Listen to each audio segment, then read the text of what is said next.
안녕하세요. 미국 유학고수TV 시청자 여러분들, 유학고수입니다. 자, 오늘도 멤버분께서 질문이 있어서 답변 드려보도록 하겠습니다. 북유럽으로 한 학기 교환학생을 지금 갈 기회가 있어요. 근데 도움이 안 되겠죠? 라고 물어보셨어요. 그러니까 지금 상황이 미국으로 뭐 교환학생 가면은 제일 좋다고 제가 항상 말하고 있잖아요. 그러니까 뭐 교환학생이나 어학연수는 미국으로 유학 갈 거면 미국으로 가는 게 좋다. 당연한 얘기잖아요, 그렇죠? 근데 이 당연한 게 누구나 할 수 있는 일이 아닙니다. 사실 미국으로 간다는 거는 굉장히 소수의 사람만 그런 기회를 얻을 수 있겠죠. 왜냐면 미국 물가가 비싸고 미국은 전 세계 국력 1등 국가이기 때문에 전 세계에서 미국 가고 싶은 사람이 너무 많아요. 줄 서 있기 때문에 경쟁도 치열하고 그렇기 때문에 쉽지 않을 수 있어요. 자, 그런데 지금 이 분에게는 우연한 계기로 이제 북유럽에 이제 교환학생을 갈 그런 기회가 지금 생긴 거예요. 자, 근데 제가 일단 결론부터 말씀드리면 기회가 열리면 가세요. 좋은 기회가 왔으면은 가야죠. 우리 인생은 어디서 시작하든 상관없습니다. 아시겠죠? 상관없습니다. 자, 그래요. 그래서 그 로마 황제 중에 콘스탄티누스라고 하는 황제가 있어요. 자, 그 사람이 그 로마의 황제가 돼요. 로마 황제입니다. 자, 근데 이 사람이 출신이 아주 미천한 사람이에요. 출신이. 그래서 그 어느 시골 지역의 여관집 딸의 아들이에요. 그러니까 사실 그 로마 시대, 이런 시대에 여관을 운영한다는 거는 그 지나가는 그 군인들, 로마의 군인들, 뭐 이런 군인들이 이제 전쟁을 하기 위해서 여기저기 이동을 하는 거죠. 그러다 여관에서 이제 자고 그러는 거예요. 근데 이제 당시 이제 로마 시대 때는 이제 그때 여관들은 그 여관 단순하게 지금 우리 호텔의 개념이라기보다는 호텔과 플러스 이제 창녀촌을 같이 하고 있는 그런 게 이제 로마의 그런 문화거든요. 그러니까 호텔에서 묵으면서 군인들이 여자 좀 불러줘 이렇게 하는 거예요. 그렇게 하고 돈을 주는 거죠. 그렇게 해서 이제 여관집 딸이랑 이제 그 여행 중이던 그 로마 군의 어떤 장교 그런 사람이랑 하룻밤 동침하고 그 로마군의 그 장교 같은 그 지휘관은 떠나버려요. 그러나서 이제 그렇게 태어난 아이가 있어요. 그 사람이 이제 로마 황제가 되는 거예요. 뭐 그런 거예요. 그러니까 사실 좀 극단적으로 얘기하면 여관집 그 딸의 아들 뭐 이런 약간 굉장히 순화된 표현이고, 굉장히 순화된 표현. 왜냐면 그 서양사를 공부하는 사람에게 있어서 로마는 굉장히 이제 중요하고 로마 황제니까 굉장히 이제 좀 존경해서 좀 그렇게 말하는 거지. 이제 사실 극단적으로 얘기하면 이제 여관에서 그 돈 받고 이제 불러주면 나가는 그 여자의 아들인 거예요.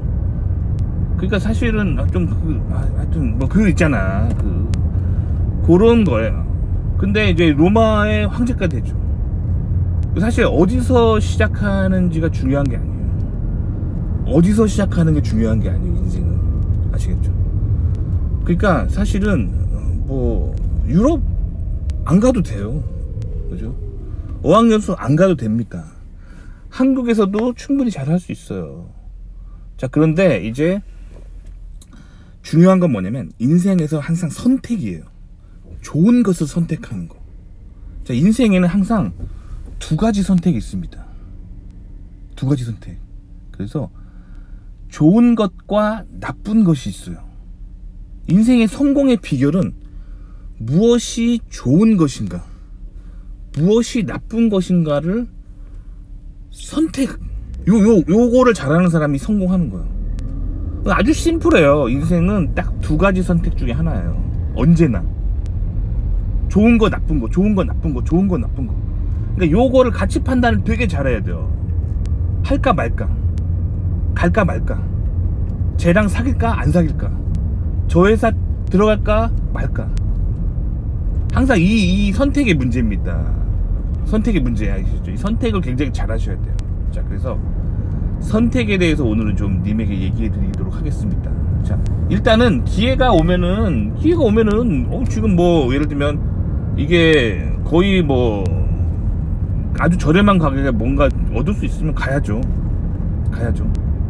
근데 가서 내 인생을 어떻게 선택하느냐에 따라서 님이 유럽에 갔다 온 그 님의 어떤 경험이 님의 인생에서 매우 도움이 될 수도 있고, 유럽에 갔다 온 것이 독이 돼가지고 님의 인생이 그걸로 인해서 망할 수가 있어요. 아시겠죠? 제가 그래서 한 특목고 출신의 지인 얘기를 해보도록 하겠습니다. 제가 실제로 아는 지인이에요. 이 지인이 특목고, 한국의 최상위 특목고를 졸업을 했어요. 다들 특목고는 이제 중학교 시절에 공부 좀 한다는 사람들 사이에서 로망이죠. 이 특목고. 그러면 이게 여기 가면 진짜 엄청난 좋은 혜택이잖아요.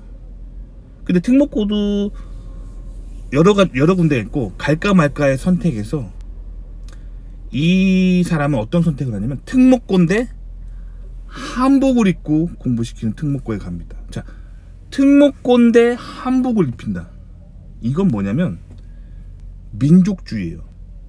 조선민족주의 엘리트를 양성하는 곳이에요. 그래서 우리 조선인의 후예인 우리들의 눈에는 너무 멋져 보여요.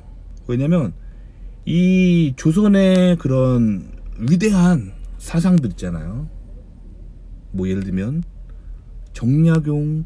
다산 정약용 선생님의 뭐 목민심서 같은 아주 멋지잖아요. 우리 아주 멋지다고 배웠잖아요. 그쵸? 그리고 뭐 이순신 장군의 사상 같은 멋지잖아요. 굉장히 멋집니다.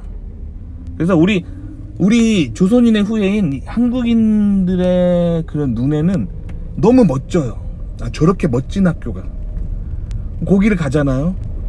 그러면 이 한국 땅에 살 때는 아, 멋져요. 다들 아, 그런 멋진 사상을 배우다니 이렇게 합니다. 근데 이제 요 사상을 가지고 서구인들의 세계, 특히 미국에 건너가면 에브리띵 망합니다. 모든 것이 망해요. 그 사상으로 미국에서 살면은 모든 일에서 최악의 결과를 맞게 됩니다. 아시겠죠? 그러니까 선택의 문제는 굉장히 중요한 거예요. 아시겠죠? 반면에 그 서울 소재에 그 한 고등학교가 있습니다. 이름은 얘기 안 할게요. 근데 이 고등학교는 수능 모의고사를 보잖아요. 수능 모의고사를 보면은 서울에서 항상 꼴등 아니면 꼴등에서 두 번째 성적이 항상 나와요. 그런 곳이에요. 그런 곳인데 요 고등학교 그냥 평범한 인문계 고등학교인데 요 학교를 나온 사람들이 미국에 되게 많이 진출하고, 그것도 그냥 가서 단순하게 비즈니스 하는 게 아니라 미국의 정상 꼭대기에 앉아가지고 미국 사회의 리더가 돼요. 굉장히 미스테리하죠. 서울에서 수능 점수 평균이 그 서울의 밑바닥 맨날 꼴등 아니면 뒤에서 두 번째 하는 학교인데, 그러니까 서울의 바닥이에요, 공부로는. 근데 요 고등학교 출신들이 나중에 이제 동문들 물어보면은 다 미국에 가 있고 미국에서 다 한자리 하고 있어. 막 뭐 비즈니스에 그 동네 상권을 다 장악하고 있는 비즈니스인이 되어 있거나, 아니면 막 실리콘밸리에 막 세계 정상의 회사에 있고, 막 다 그래. 되게 미스테리해. 어떤 사람은 그 미국의 굉장히 유명한 교회에 한국인인데 막 목사가 돼가지고 미국의 그런 어떤 영적인 상황들을 막 이끌고 정신세계를 이끌고 정신적인 지도자가 되고 되게 미스테리해. 이 학교 미스테리하죠. 근데 그 이유가 뭐냐면 항상 선택의 문제예요. 그 고등학교를 누가 세웠는지를 보면 되는 거예요. 누가 세웠는지. 그 뿌리를 계속 까보면은 결국에는 그 미국의 청교도인들이 그러니까 미국의 건국 세력이죠. 그 건국 세력이 한국에 세운 고등학교예요. 그러니까 그 사상 자체가, 교육 시스템 자체가 그 사립고등학교거든요.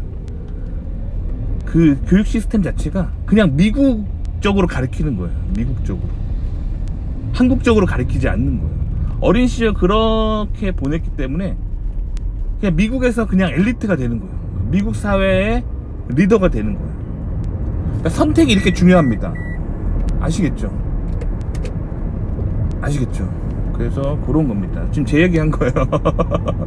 아시겠죠? 저랑 제 친구 얘기한 거예요. 아시겠죠? 그래서 제가 중학교 때 특목고 갈까 되게 고민했었어요. 그래서 특목고 갈까 되게 고민했었고, 실제로 특목고 저도 공부를 좀 했기 때문에 중학교 동창 중에 이제 실제로 그런 뭐랄까 민족주의 하는 특목고 갈 친구들도 있고요. 근데 저는 이제 그런 선택을 하지 않았어요. 그게 이제 가정 문화 때문에 그런 건데, 이제 가정 문화 때문에 저는 이제 기독교 정신, 개신교인이기 때문에 집안이, 그래서 개신교 전통을 가진 그런 곳으로 이제 항상 가야 된다는 그런 가정 문화와 그런 게 있었기 때문에 이제 저는 그 미국의 영향을 굉장히 많이 받은 그 청교도 재단의 고등학교를 나왔어요. 그래서 그런 거죠. 그러니까 사실 그 이승만 박사님이랑 굉장히 많은 관련이 있는 고등학교, 아시겠죠? 자, 그래서 이제 제 최근 영상을 보면 제가 이승만 박사를 굉장히 존경한다는 걸 알 수 있을 거예요. 아시겠죠? 자, 어쨌든 인생은 성공하기 위해서는, 뭔가 잘 되기 위해서는 선택의 문제라는 거예요. 누구랑 친하게 지내냐, 누구의 사상을 내가 받아들이냐의 그것 때문에 인생이 굉장히 영향을 많이 받아. 아시겠죠? 자, 그리고 이제 북유럽으로 가신다고 하니까 제가 특히 그래서 님에게 특강을 해드리겠습니다. 자, 북유럽을 가든 뭐 미국 교환학생을 가든 님이 중요한 건 선택의 문제예요. 선택. 아시겠죠? 중요한 거는 이제 주변의 대중의 흐름을 타지 않는 거야. 타지 않고 내가 정말로 진지하게 내 인생의 가치 판단을 하는 게 중요해요. 자, 제가 그 예전에 살았던 제 집주인 얘기해 드릴게요. 제가 미국에서 그 박사 마치고 이제 미국 대기업이 잘 안 됐어요. 미국에서 명문대 박사를 마치었음에도 불구하고 미국 대기업이 왜 안 됐을까요? 저는 그 학벌주의, 한국의 학벌주의로 미국을 바라봤어요. 그래서 내가 미국에서 10위권 정도 하는 명문대 박사학위가 있기 때문에 미국의 문은 나에게 열릴 거다라고 생각했어요. 이거 굉장히 한국적인 생각이죠. 그래서 그 미국에서 제가 그때 박사 마치고 취업하려고 넣은 이력서가 모조리 리젝 당해요. 다 떨어져요. 그리고 딱 한 회사가 이제 붙었는데 거기는 진짜 가기가 민망한 거야. 뭐 한국의 그런 중소기업 중에서도 아주 조그만, 뭐 스타트업도 아니고 이제 중소기업, 진짜 말 그대로 중소기업인데 너무 초라한, 할 데가 없는 거예요. 그래서 이러면은 안 되겠다 싶어가지고 그냥 한국으로 귀국을 했어요. 근데 한국은 학벌 사회잖아요. 미국에서 박사학위가 있다는 것만으로 가려고 하는 회사가 줄 쓴 거예요. 그래서 막 선택을 했어요. 막 회사 한 대기업 너무 많이 붙어가지고 몇 군데냐 내가 붙은 데가 뭐 한 한 6군데 7군데 넘어요. 그래서 거기서 연봉 제일 많이 주고 나한테 지금 뭐 제일 좋은 조건 주는 데를 그냥 선택해서 갔어요. 이게 의미하는 게 뭐냐면 미국이랑 한국이 인간을 보는 기준 자체가 완전 다르다는 거예요. 자, 그래서 저는 한국으로 귀국했을 때 자, 한국 최고의 대기업에 이제 합격을 해서 갑니다. 거기는 그 한국의 그 엘리트들이 다 있어요. 그래서 거기는 기본적으로 한국에서 그 탑5 안에 드는 학부를 나오고 이제 그런 사람들만 거의 있는 그런 회사예요. 그 한국의 학벌주의 결정체, 한국 최고의 엘리트들이 가는 회사예요. 근데 미국 박사니까 그냥 아주 쉽게 붙었어요. 뭐 면접도 대충 보더라고요. 면접도 그냥 거의 면접에서 물어보는 게 거의 이거예요. 아, 미국에서 그 박사까지 하셨는데 한국에 오셔가지고 힘들지 않으시겠어요? 뭐 요런 것만 잘 대답하면은 뭐 그냥 붙는 거예요. 뭐 면접을 뭐 이런 식으로 하나 했어요. 그냥 붙었어요. 그래가지고 들어왔는데 한국 최고의 그 대우를 받고 뭐 그랬어요. 뭐 미국 회사에 비하면 부족했지만, 근데 그 회사가 저한테 그 미국에서 귀국한 인재라고 전세 자금을 회사에서 빌려주겠대요.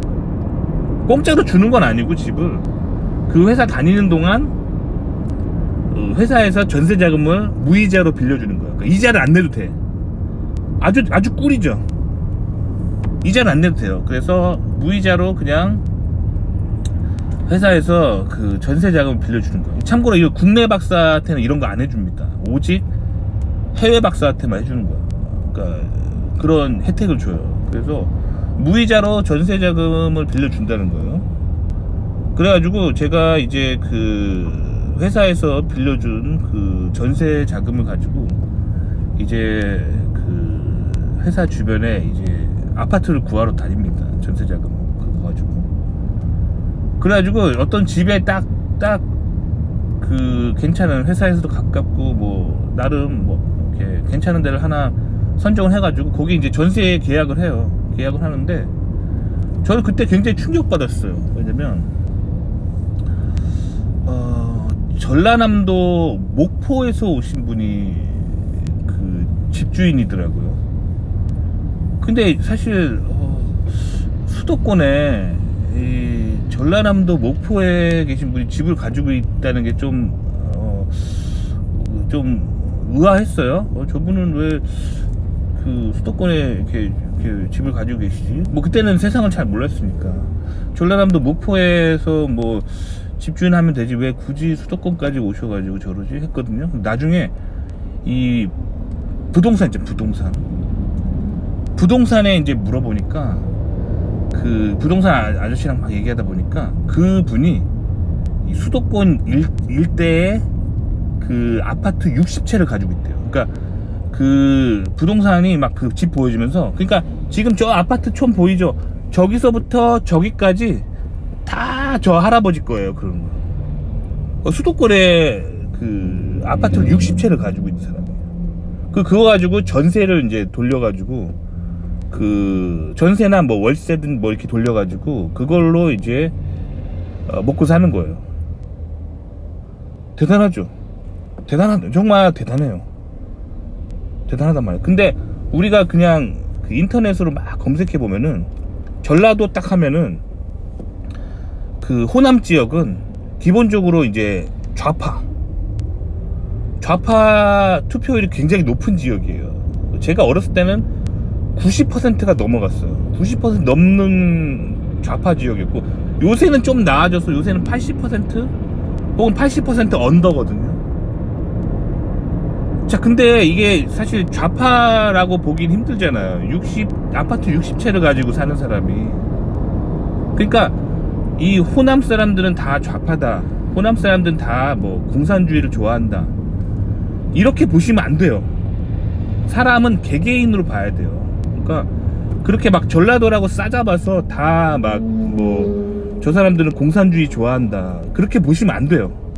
저도 이 경험을 하고 저의 그런 뭐 한국에 가지고 있는 뭐랄까 선입견과 편견을 깨게 되는 어떤 그런 계기였어요. 아파트 60채를 가지고 있으면 자본가예요. 자본가고 좌파 아닙니다. 그러니까 전라도 안에도 그 다양한 생각을 가진 사람이 있는 거예요. 그리고 그거를 전라도라고 해서 다 공산주의 좋아하고 북한 좋아한다고 생각하시면 안 됩니다.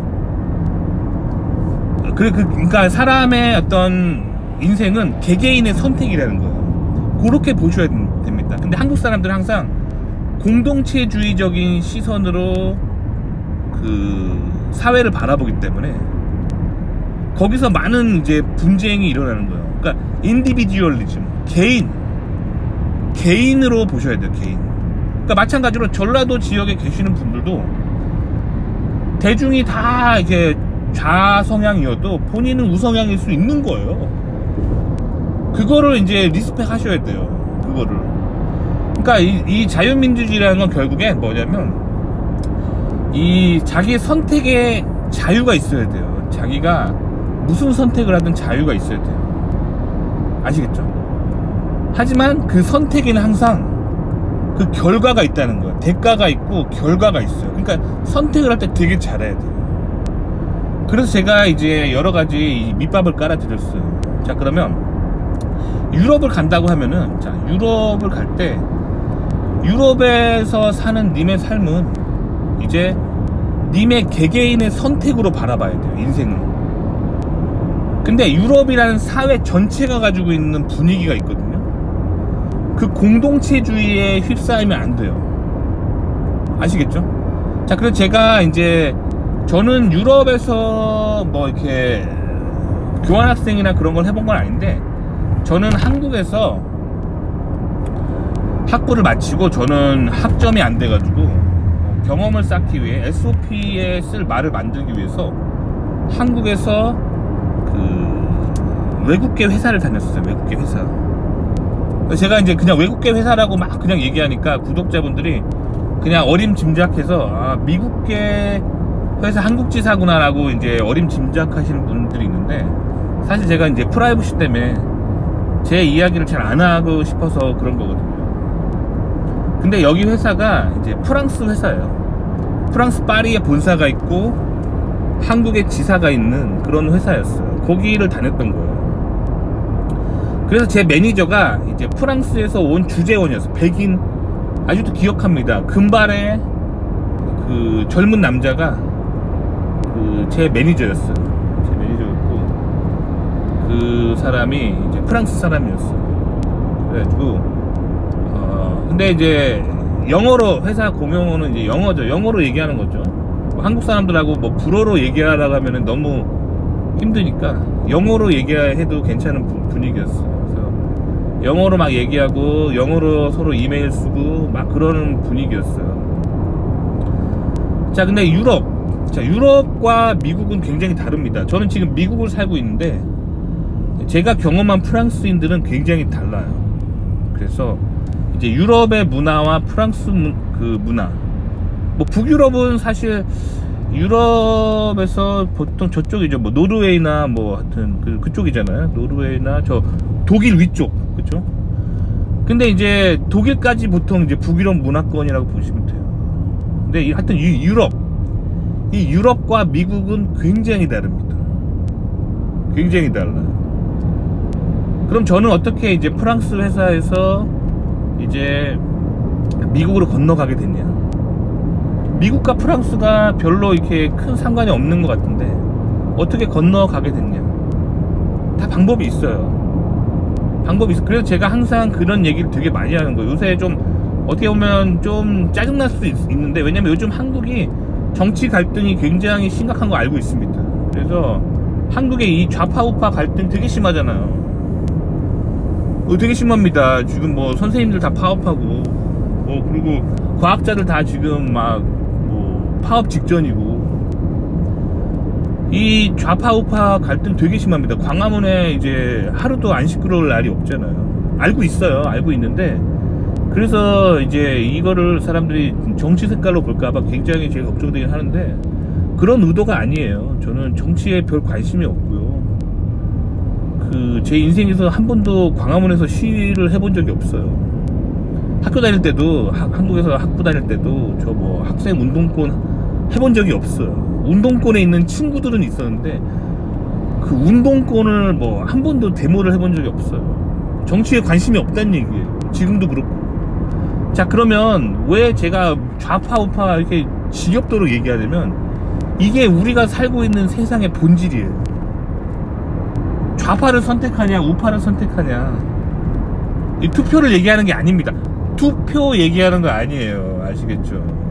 님들이 이렇게 뭐 앞으로 그 대선에서 뭐 예를 들면 윤석열 대통령님의 후계자를 앞으로 대선에서 뭐 찍어야 되냐, 아니면 문재인 전 대통령님의 후계자를 다음 대선에서 뽑아야 되냐, 이 얘기하는 거 아닙니다. 아시겠죠? 이 얘기하는 거 아니에요. 자, 우리가 사는 세계의 본질을 얘기하는 거예요. 본질은 결국에 본인의 마인드셋이에요. 인간이라는 하드웨어가 있잖아요. 우리 몸에 하드웨어가 있다면 우리 몸에 운영체제가 있잖아요. 그 소프트웨어가 그 뇌잖아. 우리의 뇌의 알고리즘을 결정하는 게 좌파 우파예요. 그래서 뇌 과학자들이 좌파의 뇌와 우파의 뇌가 뇌 구조가 다르다는 것을 밝혀냈어요. 그러니까 그 뇌세포의 그 뉴런의 시냅스가 연결되는 방식이 달라요. 그래서 좌파가 생겨나는 거, 그래서 우파가 생겨나는 겁니다. 아시겠죠? 그럼 무엇이 사람의 뇌 구조를 바꾸냐? 종교예요. 그래서 사실 우리가 배울 수 있는 학문의 최정상은 신학이에요. 그러니까 여러 가지 이 세상에 학문이 있잖아요. 뭐 정치학에서부터 경제학, 공학, 뭐 공학에도 전자공학, 기계공학, 뭐 컴퓨터 사이언스, 뭐 되게 많은 우리 그 대학에서 배우는 그 학문이 있잖아요.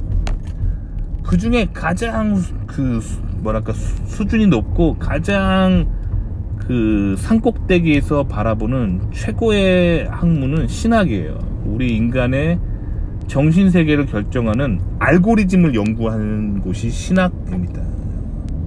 혹은 종교학. 신학과 종교학 뭐 이런 쪽은 뭘 연구하는 거냐면, 이게 사람들이 요즘 현대 특히 20대들이 종교를 안 믿잖아요. 제가 옛날 통계를 봤는데 대한민국 20대 종교를 믿는 비율이 거의 제로예요. 그러니까 대한민국에 뭐 우리가 알고 있는 굵직굵직한 종교도 있잖아요. 뭐 기독교, 천주교, 불교, 뭐 원불교, 뭐 이런 그 한국의 그런 뭐 유교, 뭐 이런 종교 있잖아요. 종교. 이 종교라고 하는 테두리를 가지고 있는 그 사람들은 다 적어도 30대 후반에서 40대, 50대, 뭐 60대고, 한국의 지금 20대는 무종교 상태라고 보시면 돼요. 무종교. 종교 생활을 하는 사람이 없어요. 근데 이게 왜 그러냐면, 이제 기성세대들의 막 종교적인 그런 갈등 때문에 너무 지겨워가지고, 이제 나는 종교 생활 안 할 거야 이거잖아요. 근데 굉장히 큰 손해를 보는 거예요. 왜냐면 종교는요, 인간의 뇌의 알고리즘을 결정하는 굉장히 중요한 그런 알고리즘이에요. 알고리즘. 그래서 종교를 공부한다는 거는 인간의 어떤 모든 행동 양식과 왜 저 사람이 저런 행동을 하는가의 어떤 종교, 그거라는 거는 왜 저런 행동을 하는가라는 거는 알고리즘을 공부하는 거예요. 종교 이퀄 우리 뇌의 알고리즘이라고 보시면 돼요. 그러면 세상에 많은 종교가 있잖아요. 그래서 이 세상에 많은 전쟁과, 그리고 부자가 되고 가난하게 되는 거, 모든 그 패턴은 그 뇌의 알고리즘 때문이거든요. 그러니까 님들이 컴퓨터 프로그램 하잖아요. 그 맨날 for문 가지고 뭐 돌리고 if문 가지고 뭐 선택하고 막 그렇게 하잖아요. 코딩. 우리 뇌의 코딩이 종교예요. 그러니까 종교를 모르면 엄청나게 큰 손해를 보는 거예요. 아시겠죠? 그래서 제가 이런 종교랑 좌파 우파 얘기를 하는 거예요. 그러니까 좌파 우파의 본질은 종교예요. 근데 현대 교육은 종교와 경제가 상관없다라고 말해요. 그게 매우 잘못된 생각이에요. 왜냐면 실질적으로 우리 인간은 종교와 경제가 뗄래야 뗄 수 없어요. 종교와 경제와 정치는 하나예요. 근데 이거를 왜 자꾸 숨기냐면은 그 좌파들이, 그러니까 우리가 받고 있는 현대 교육 자체가 좌파적 교육이에요. 근데 좌파들의 사상은 그 하나님을 가지고 세상을 설명하지 말자라는 철학을 가지고 있는 게 좌파고, 그게 인문학입니다. 아시겠죠? 그러니까 우리가 지금 세상에서 배우는 이 인문학을 바탕으로 한 이런 교육들은 다 좌파적인 생각인 거예요. 실질적으로 우리가 사는 세상을 실질적으로 관찰을 해보면 종교랑 경제와 문화와 정치는 다 연결되어 있어요. 하나예요. 하나. 아시겠죠? 종교를 꼭 알아야 돼요. 그게 좌파 우파 개념이에요. 근데 이거를 현대 교육에서 안 가르치잖아요. 아시겠죠? 그래서 이 본질은 뭐냐면 성경책을 둘러싼 성경을 보는 시선, 요게 바로 서구에서 말하는 좌파 우파예요. 아시겠죠? 성경에 나와 있는 내용들을 충실하게 따르고 그것을 내 삶의 주 알고리즘으로 삼는다. 이게 우파입니다. 이게 보수예요. 우익, right wing. 아시겠죠? 그럼 레프트 윙은 뭐냐? 좌파 진보는 성경이 나랑 상관이 없다. 성경이 나의 뇌의 알고리즘이랑 상관이 없다. 요게 좌파입니다. 그러면 좌파들은 어디서 그 뇌의 알고리즘을 얻냐? 인간 자체라는 거죠. 휴머니티, 인문학. 아시겠죠? 요거를 깨달아야지만 이 세상이 성공이 보여요. 자, 그럼 결국에 우리가 살고 있는 세상은 이원론적인 세계관이에요. 자, 신을 따라서 우리가 인생의 알고리즘을 결정하냐, 즉 하나님을 따라서 우리 인생의 알고리즘 결정하냐, 아니면 인간이 생각하는 옳고 그름으로 우리의 삶의 알고리즘을 정하냐, 요겁니다. 아시겠죠? 요거예요. 그렇기 때문에 이제 요 좌파 우파 개념이 굉장히 중요한 거예요. 자, 그러면 북유럽을 생각하는 당신께 큰 빅픽처를 알려드릴게요. 자, 빅픽처를 보면은 유럽은 좌파입니다. 유럽은 좌파예요. 미국은 우파입니다. 아시겠죠? 그래서 북유럽의 경제학자들이 미국을 끊임없이 비판하는 이론 중에 하나가 뭐냐면, 미국에는 좌파가 없어. 미국 너넨 좌파가 없어. 이렇게 북유럽 사람들이 끊임없이 비판을 합니다. 이것이 의미하는 게 뭐냐면 북유럽은 좌파라는 거예요. 아시겠죠? 북유럽뿐만 아니라 유럽 전체가 좌파입니다. 유럽에서 좌파가 아닌 사람들이 딱 한 국가가 있어요. 영국입니다. 영국. 아시겠죠? 그래서 유럽에서 이제 유럽 연합을 영국이 탈퇴했잖아요. 브렉시트. 브렉시트 왜 일어났는지 설명하는 거 막 인터넷 검색해 보세요. 이거 진짜 뭐 책 몇 권 분량이에요. 되게 어렵죠. 왜 어렵냐면 좌파의 시선으로 이 세상을 설명하려 하기 때문이에요. 좌파는 하나님을 생각하지 않고 세상을 설명하려 하는 사람들이기 때문에 이 좌파적으로 세상을 보잖아요. 그럼 너무 어려워요, 세상이. 아시겠죠? 브렉시트 일어난 원인 아주 간단해요. 딱 하나예요. 딱 하나라기보다는 근본 원인. 그 근본 원인으로 인해서 이 뭐랄까 산사태가 일어난 거죠. 그러니까 그 그러니까 눈사태, 산에 눈이 많이 쌓여 있어요. 눈이 많이 쌓여 있습니다. 근데 돌을 하나 딱 던지면 이 눈이 와르르 무너져 내리잖아요. 그쵸? 그 돌이 근본 원인이잖아요. 이 돌. 그쵸? 요 근본 원인을 말하는 거예요. 자, 근본 원인은 종교 때문이에요. 자, 유럽은 좌성향입니다. 기본적으로 좌성향. 유럽이 좌성향인 거는 이제 기본적으로 크게 두 가지가 있습니다. 뭐냐면 유럽이 원래 가지고 있던 인본주의 그 인본주의죠. 그거를 이제 패간이라고 합니다. 패간, P-A-G-A-N. 패간. 유럽이 원래 가지고 있는 패건을 바탕으로 한 그 유럽의 그 뭐랄까 민족주의적인 전통 사상. 이제 그거 패간이에요. 그게 패간. 그리고 카톨릭과 패간이 그 합쳐진 게 이제 로마 카톨릭이에요. 그래서 로마 카톨릭을 중심으로 그 유럽은 좌파 진보적인 성향을 띠게 됩니다.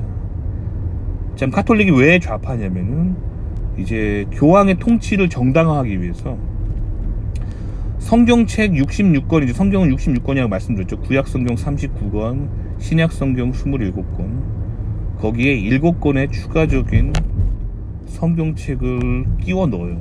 근데 이게 구약성경 이 추가적인 7권은 유대교에서 인정하지 않는 거예요. 정통 그 유대교 오소독스 주의시들이 인정하지 않는 거예요. 그럼 왜 이렇게 구약성경은 사실 유대교에서 온 건데 그 오소독스 주의시들이 인정하지 않는 7권을 추가하게 되면은 이게 결국 뭐냐면은 교황의 그 시스템, 교황이 가지고 있는 캐톨릭 시스템을 그 캐톨릭 신자들에게 합리화시키기 위해서 넣은 거예요. 성경 어디에도 교황의 존재를 합리화할 수 있는 말이 없어요. 오히려 교황의 시스템은 이집트의 파라오 시스템에 가까워요. 그렇기 때문에 교황이 이제 정당성이 없단 말이에요. 그래서 7권을 추가함으로써 교황의 그런 존재를 합리화하는 거죠. 근데 그 7권 때문에 어떻게 되냐면 그 카톨릭은 그래서 그 종교다원주의가 되는 거예요. 종교다원주의. 그 7권에 다 종교다원주의에 대한 내용이 나와 있어요. 그래서 종교다원주의적인 기독교가 그 카톨릭이에요. 그래서 카톨릭은 진보 좌파적 기독교입니다. 요 카톨릭과 원래 카톨릭이 그 카톨릭이라고 하기 전에 원래 구교와 신교, 개신교와 카톨릭은 하나였잖아요. 다 알죠? 예수의 제자들은 하나였어요. 자, 그런데 그 기독교가 너무 좌파 진보적으로 가니까, 종교다원주의로 가니까 그 원래 기독교는 오직 예수님만이 메시아라고 보는 사람들이거든요. 그렇기 때문에 더 이상 카톨릭에 있을 수가 없던 거예요. 다 나가버려요. 그 시작이 종교개혁이었지만 결국에는 다 나간 사람들이 다 어디로 뭉치냐면은 그 영국으로 뭉쳐요. 영국.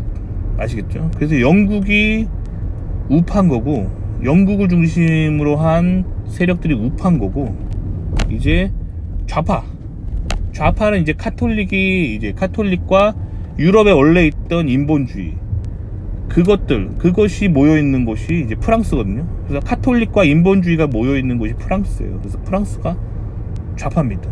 아시겠죠? 그럼 북유럽은 뭐냐? 북유럽도 좌파예요. 왜냐면 북유럽도 그 영국 중심으로 그 뭉치는 세력이 아니에요. 북유럽은 그 원래 그 북유럽이 가지고 있던 인본주의, 그 패건이라고 하죠. 패건. 그걸 중심으로 뭉치는 그런 분위기 때문에 북유럽도 좌파예요.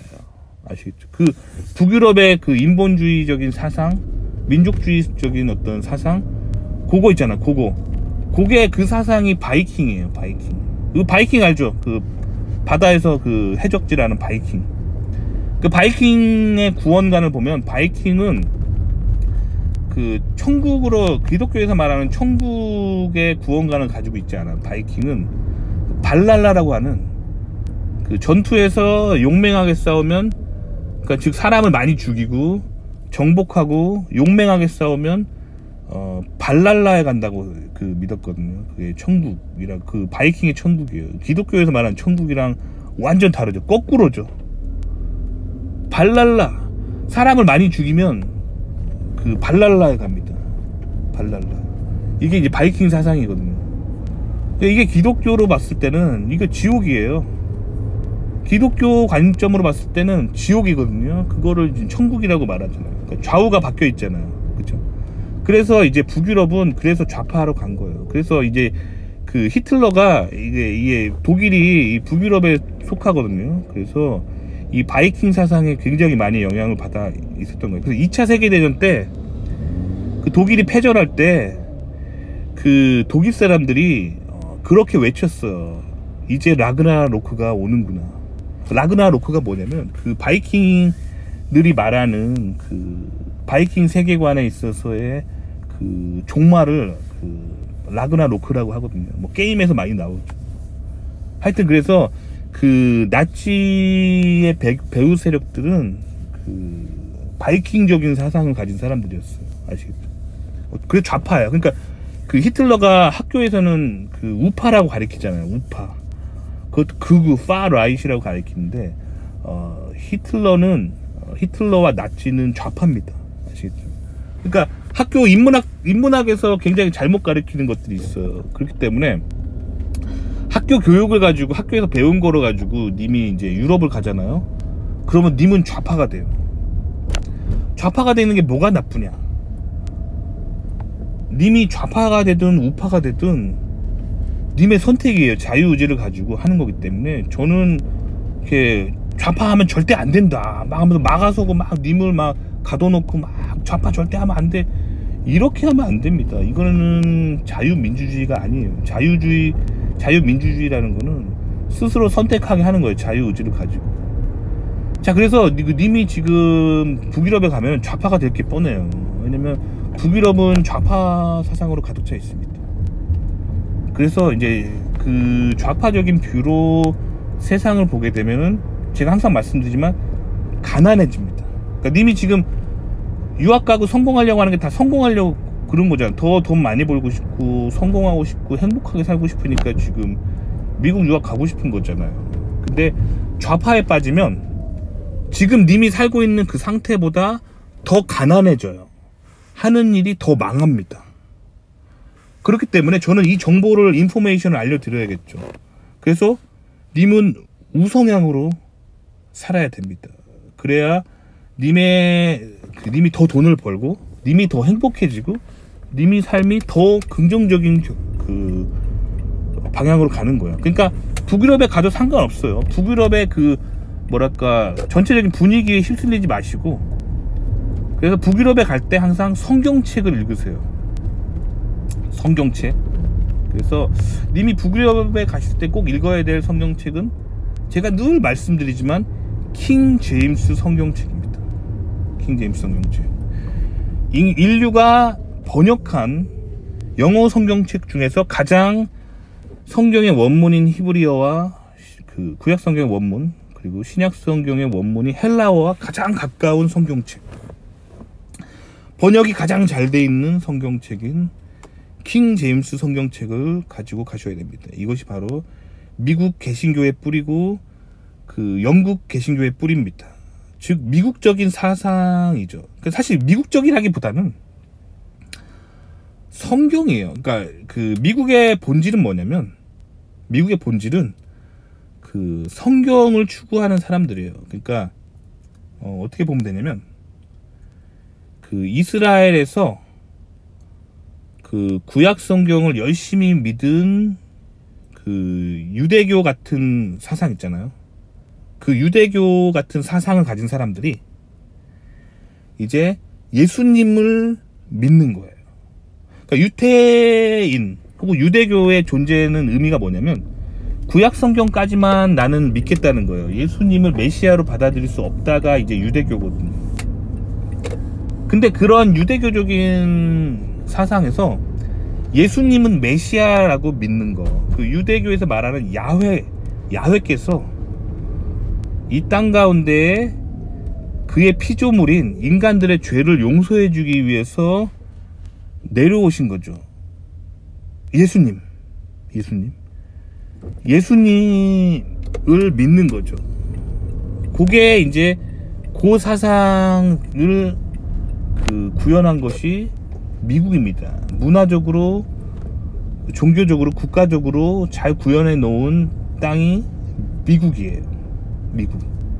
그래서 미국이 이제 보통 국제 정세를 보면은 친이스라엘적인 게 그 이유예요. 전 세계 모든 나라들이 이스라엘을 미워하고 반 이스라엘적으로 가는데, 미국은 항상 이스라엘을 지키잖아. 이스라엘 문제 생기면 항상 군대 보내고 무조건 이스라엘 지키려고 하잖아. 왜 그런지도 깨달아야 돼요. 아시겠죠? 반면에 유럽은 안 그래요. 유럽은 좌파이기 때문에 이스라엘을 안 좋아합니다. 아시겠죠? 왜 히틀러가 좌파인지 이제 이해하셨나요? 유태인을 학살했잖아요. 왜 학살했을까요? 좌파이기 때문에 그런 거예요. 아시겠죠? 근데 왜 학교에서는 히틀러를 우파라고 가르치냐면, 칼마르크스가 이제 만들어낸 그 유물론의 그 창시자잖아요. 좌파의 아버지잖아요. 그 유태인입니다. 근데 그 유태인을 학살했잖아요. 그러니까 마르크스주의자들이 그 홀로코스트에서 살아남아가지고 이제 전 세계로 막 도망가가지고 이제 경제학을 만들거든요. 그러니까 당연히 자기들을 이제 학살했기 때문에 이제 우리 편이 아닌 거예요. 그러니까 좌라고 볼 수 없는 거예요. 마르크스주의자들은 그 나치를 좌라고 볼 수 없는 거예요. 나치는, 아시겠죠? 하지만 성경적으로 보면 좌파입니다.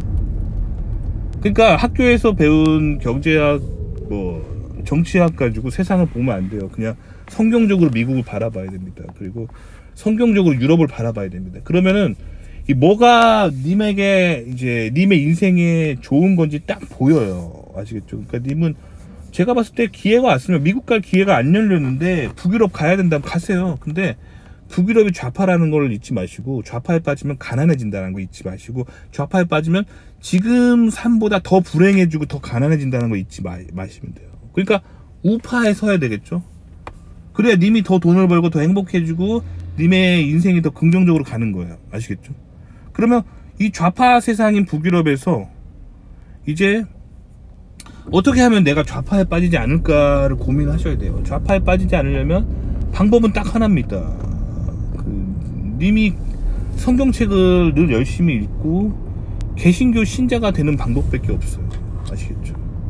근데 안타깝게 북유럽에 있는 개신교 교회는 다 몰락했어요. 왜냐면 좌파가 흥하면 개신교가 몰락하거든요. 그리고 개신교가 흥하면 우파가 일어섭니다. 그리고 좌파가 몰락해요. 기본적인 이 사회와 문화의 원리죠. 그러니까 지금 북유럽은 좌파기 때문에 님이 지금 북유럽에 유학을 가면은, 아니 교환학생을 가면은 다닐만한 개신교가 딱히 없을 거예요. 딱히 없을 거예요. 다 좌파니까. 그러니까 가면은 이제 거의 이제 좌파적인 기독교가 있겠죠. 좌파적인 기독교나 가톨릭이 이제 많겠죠. 아시겠죠? 아니면 인본주의 때문에 아예 종교생활 하는 사람이 없거나 그러겠죠. 북유럽의 분위기가 그러겠죠.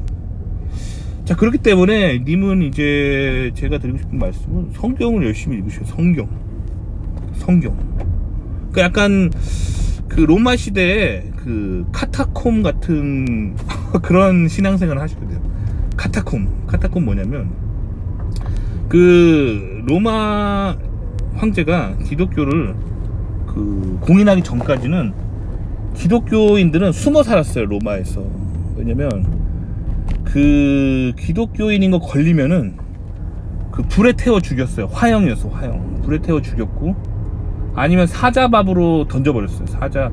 사자밥으로. 끔찍한 사형을 받았던 존재들이에요. 기독교인들이. 그럼에도 불구하고 기독교가 이렇게 로마 시대 때 이제 거의 불길처럼 로마 전역을 번져 갔어요. 그래서 감당이 안 되니까 결국에는 기독교를 그냥 공인하게 된 거예요. 기독교 공인 안 하면 로마가 그냥 완전 다 반역으로 로마가 무너지게 생겼으니까 이제 기독교를 공인하게 된 거죠. 그리고 기독교가 공인되면서 로마라고 하는 대제국을 타고 이제 기독교가 세계의 종교가 된 거잖아요. 근데 어쨌든 로마 황제가 기독교를 인정하기 전까지는 숨어 살았어요. 카타콤이라고 해서 숨어 살려면 어떻게 숨어 살아야 되냐면, 사람들이 안 오는 곳에 숨어서 이제 혼자 성경책 읽으면서 이 신앙을 유지했던 거죠. 약간 북한의 기독교인 같은, 북한에도 기독교인들이 있거든요. 북한에 개신교인들이 있는데 그 걸리면은 죽기 때문에 그 숨어서 예배를 드려요. 그래서 찬송가도 그 안 불러요. 그래서 왜냐면 그 찬송가 부르는 게 북한한테 걸리면 죽기 때문에 북한 개신교인들은 어떻게 찬양을 하냐면 같이 모여요. 한 뭐 5-6명씩 모여가지고 찬송을 부르는데 입만 뻥끗해요. 입만 뻥끗해. 노래를 안 하고 입만 뻥끗하면서 찬송가를 끝까지 불러요. 그런 식으로 신앙생활 하는 거 숨어가지고. 북유럽에서는 거의 그렇게 좀 신앙생활 하셔야 돼요. 카타콤 같은 그래서 그 카타콤들이, 하여튼 로마 시대 카타콤들이 그 사람들을 피해서 이제 숨어서 예배를 드렸는데, 어디서 예배를 드렸냐면 그 무덤, 그 로마 시대 무덤들은 이제 굴이었거든요. 뭐 이렇게 땅을 파거나 아니면 산 같은데 그 굴을 만든 다음에 거기다가 이제 시체를 넣어놨거든요. 그러면은 약간 무섭잖아요. 막 밤에 막 땅속 깊은 곳에 막 시체가 있고, 그 산속에 막 이렇게 외딴 곳에 막 동굴 파 있고 거기에 이제 시체가 있는데 거기는 사람들이 안 간단 말이에요. 너무 무섭고 그리고 좀 뭐랄까 냄새나고. 근데 신앙을 위해서 거기에 숨어서 사는 거예요. 그런 어떤 무덤 같은데 동굴 속에 숨어 살면서 이제 자신들의 신앙을 유지한 거죠. 그러니까 북유럽에 가면은 그런 식으로 좀 신앙생활을 하셔야 될 것 같아요. 왜냐면 그 좌성향이 너무 많아가지고, 교회가 많긴 한데 기본적으로 유럽에, 근데 유럽의 교회들은 다 죽었다고 보면 돼요. 그러니까 좌파교회예요. 좌파교회라서 그 교회에서 그 좌파교회이기 때문에 이제 교회인데 성경을 반대하는 내용을 가리켜요. 그게 어떻게 교회입니까? 그러니까 사실 북유럽에서 신앙생활하기 굉장히 힘들겠지만 그래도 이제 카타콤 같은 신앙을 유지하면서 성경을 계속 읽어야 되죠. 그 다음에 성경적으로 세상을 바라보고, 성경적이면 이건 바른 생각이다, 그리고 반성경적이면 틀린 생각이다, 요거를 계속 하는 훈련을 하시면서 선택을 하잖아요. 그러면 무조건 성공합니다. 아시겠죠? 제가 이제 알려드려 봤습니다. 제가 인생을 성공하는 그 모든 비결들을 알려드려 봤습니다. 도움이 되셨기를 바랍니다.